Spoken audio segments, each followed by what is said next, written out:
If you are afraid of relapsing, you've got to watch this video because not only could it save your sobriety, but it could save your life. And look, it doesn't matter what the addiction is. It doesn't matter if it's alcohol, drugs, or something else, because relapses usually start with that one insidious thought like just one drink or just one more time. But those are scary, controlling, insidious thoughts that can push us back not only to a relapse, but also to a dangerous place where we may never come back from that relapse. And today we're going to talk about it by me sharing a very, very personal story about my final relapse and how I learned it all the hard way so that you hopefully don't have to. But before we go any further, thanks so much for coming back to the channel. Welcome back to the Sober Web. I'm Clark, and it's so good to see you. I'm so honored that you're here watching this video. And if you are sober, I really hope that you'll put your sobriety date in the comments below so that others can see all of the success stories. And then if you're not sober, that's totally okay. I'm just so honored and proud of you that you're here watching this video and maybe exploring the idea of embracing sobriety, which can ultimately upgrade your life in amazing ways. Now, the story that I want to share with you about, well, frankly, the bullshit thoughts that run through our heads when getting sober, and even well into sobriety for many people, is my own story. Because I relapsed a few times before getting sober for good on October 1st, 2017, and I totally understand how and why these thoughts occur. Look, it's not just the addiction or the addictive mentality. There is more to it than all of that. So please watch this entire video to understand it all, because at the end, I even debunk a myth about it all. So the year of 2017, my last year with alcohol in my life, and a few things happened within the span of 1 week in early 2017 that made it abundantly clear to myself that I needed to stop drinking.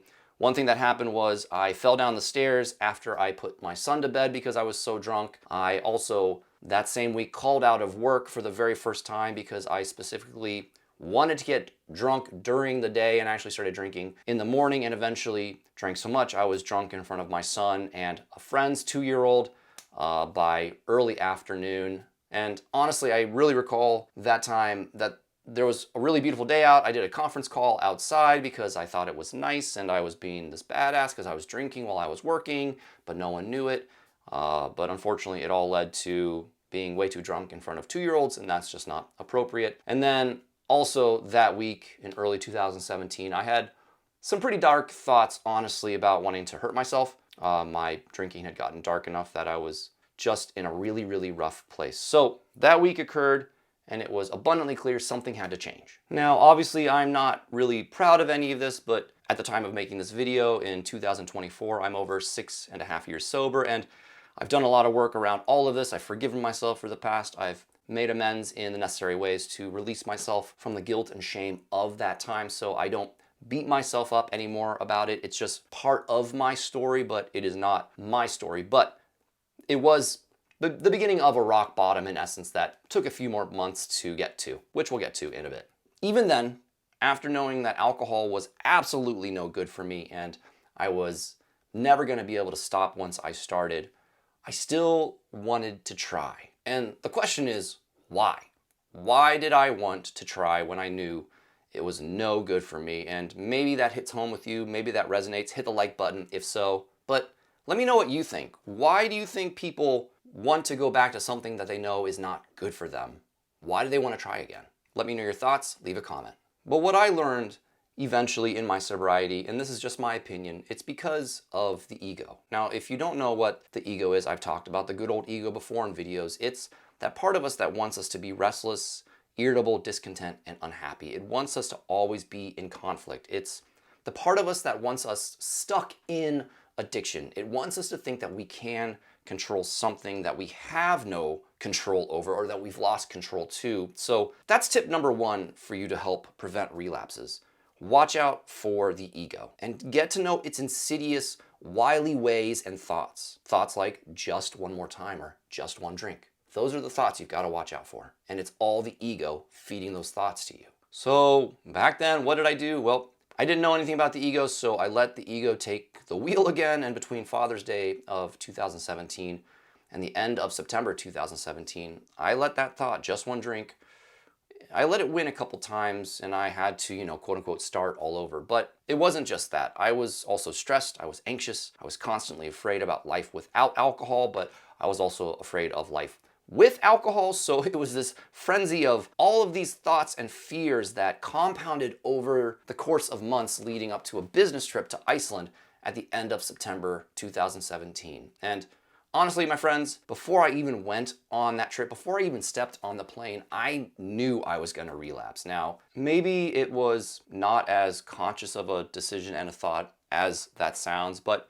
in hindsight, now that I am where I am and I understand the past, I knew what was going to happen because honestly, I was going through some really tough personal things and I was in self-sabotaging mode as well, which ultimately didn't help my cause. And that's tip number 2 that I want you to think about is be aware of self-sabotage. Sometimes we relapse because we think that we deserve to suffer. Maybe we don't believe that we deserve the life on the other side of addiction. Maybe we're afraid of life without alcohol or drugs or the addiction. I mean, whatever it is. And that idea is so scary. We're like, screw it. I'm going to stick with what I know, even though I know it's no good for me, but it feels safer than the mystery that is sobriety and what comes on the other side of addiction. So screw it. I'm going to self-sabotage my life. Self-sabotage, it can also be about the fact that maybe we're afraid of the change that comes with sobriety. And we figure that if we self-sabotage, somebody else will make the hard decisions that we don't want to make. But my friend, do not self-sabotage. You deserve life on the other side, and any fear that you might be feeling, it's just a wall that you have to push through. But it's a really important tip about relapses. Be aware of self-sabotaging. And if any of that resonates with you, if any of that hits home, hit the like button for me. Now back to my final self-sabotaging moment. So my first night in Iceland, I'm all by myself. I don't know anyone there. None of my work colleagues or the project team are there. I'm literally all by myself for one night alone in Iceland. And I remember saying 2 very distinct things to myself. I said, 1, no one will ever know. And 2, you will stop after you have a couple of drinks with dinner. And those are those scary thoughts and lies, my friend. Sure, maybe no one will know, but you'll know. I mean, I knew, and the addiction knows, whether it's genetic, spiritual, emotional, or mental, that addiction will know, and the thirsty itch is strong. I mean, and it's probably a cheesy comparison, but it's kind of like poison ivy. And if you want it to go away, you can't scratch it. But if you scratch it, the itch gets worse. So just don't scratch the itch, my friends. Please, I beg you, don't scratch it. But then I wasn't strong enough to not scratch the itch because I thought I was strong enough to control my drinking. And I did stop after 2 that night. I had 2 with dinner and I was so proud of myself because I had proven to myself that I could control my alcohol intake even when I was by myself, even when no one was around that would judge me or even knew that I had struggles with alcohol. And that just fed the itch and fed my ego even more, which set me up for a pretty big day the next day. So before we go on with the story, there's another tip for you, my friends. Don't lie to yourself about the chances that you're taking. Don't lie to yourself that no one will know. I mean, it goes back to the ego because ultimately we are afraid to admit that there is a problem. But my friend, it's okay that you can't stop once you start. There's nothing wrong with you. And ultimately, it's okay not to have any alcohol at all. You don't have to prove anything to yourself. You don't have to prove anything to anyone else. You are gaining control of your life back by admitting that you don't have control over something like alcohol. And by quitting it, when you quit it, you take your life back and you don't have to let that thought of no one will know, don't let it ruin your life. All right, back to the story. My final relapse was underway. I proved to myself how strong I was with 2 beers at dinner the night before, which led to day drinking the next day with work and project colleagues, which ultimately led to more drinking that night as we celebrated the success of our project. And I recall so distinctly feeling so proud of myself because I was coherent and it was late at night and we'd had a long night out and I was not stumbling drunk. I was not blacked out. I was still socially engaged and all was well and good in my mind until I found out that one of the bars in Iceland serves Manhattans on tap. And when you find that out and you're already a little sauced and other people are paying the bill and you like Manhattans a lot, well, that's where things just kind of literally went dark for me. I barely recall stumbling back to my hotel room. A friend, a colleague of mine was kind and gracious to help me get back to my room. I think he practically carried me because I don't even recall being put in my room. I just know the next morning I woke up and I was in my hotel bed, but I had no recollection of how I got there, and I'm still drunk, yet I have a full day of work ahead of me, as well as travel back to the States. But at this point, I'm now in that mental and emotional and spiritual darkness when it comes to a relapse. And well, it was rough, to say the least. And that's the part of the relapse that's really scary. And I know exactly how you guys feel because, like, I've obviously been there. You ultimately just don't give a shit. You give up. You lie to yourself even more by saying, see, you are a failure. You are a drunk. You are an addict. You're never going to be able to quit. Like, why even fight it? But those are more lies, my friend, because a relapse does not have to be the end of our sobriety, and it most certainly does not have to define what our sober journey will look like.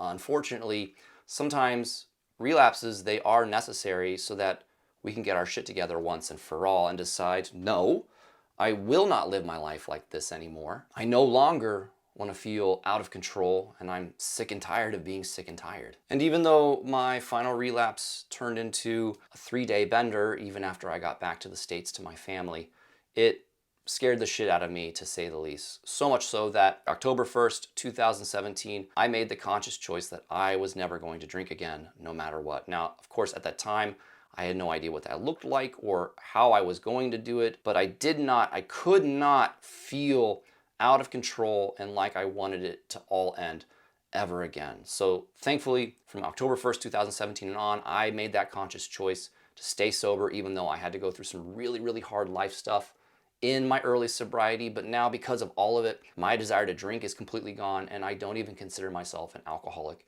anymore. And that's what I want for you, my friends. So please watch out for the insidious thought of just one drink, because it is absolute bullshit, because one drink will always turn into more. And additionally, if you've taken any time off from drinking and you go back, sometimes, honestly, the drinking can even be worse and more dangerous. So just please be really, really careful. You don't need that one drink. It offers you absolutely no value. So do not tempt fate. You are strong enough to quit alcohol or quit the addiction for good. But no shame or guilt if you do tempt having one more. It's okay. It does not have to be the rest of your life. Use that relapse as an opportunity to learn, to improve, to change, and to understand what you can do differently next time so that you don't have these relapses getting in your way ever again. And eventually you too can completely erase that desire to drink or use or whatever the addiction might be. And now, the myth about relapses that I would like to debunk is that just because you relapse, it does not mean that you are starting over. There is no day one. Every day sober is a building block to the life of sobriety that you want. There is no day one. I just said that, but repeat that over and over. There is no day one. You are just adding to your sober journey even after a relapse. So don't stay stuck in the guilt and shame of a relapse. Get back on that horse and just keep trying until sobriety sticks for good. Now, if you are ready to get your sobriety journey underway, or you just want some more support for your sober journey, check out this video right here, which has the ultimate sobriety guide, and this video has access to a free digital download just for you. So watch that video now and talk soon. Bye.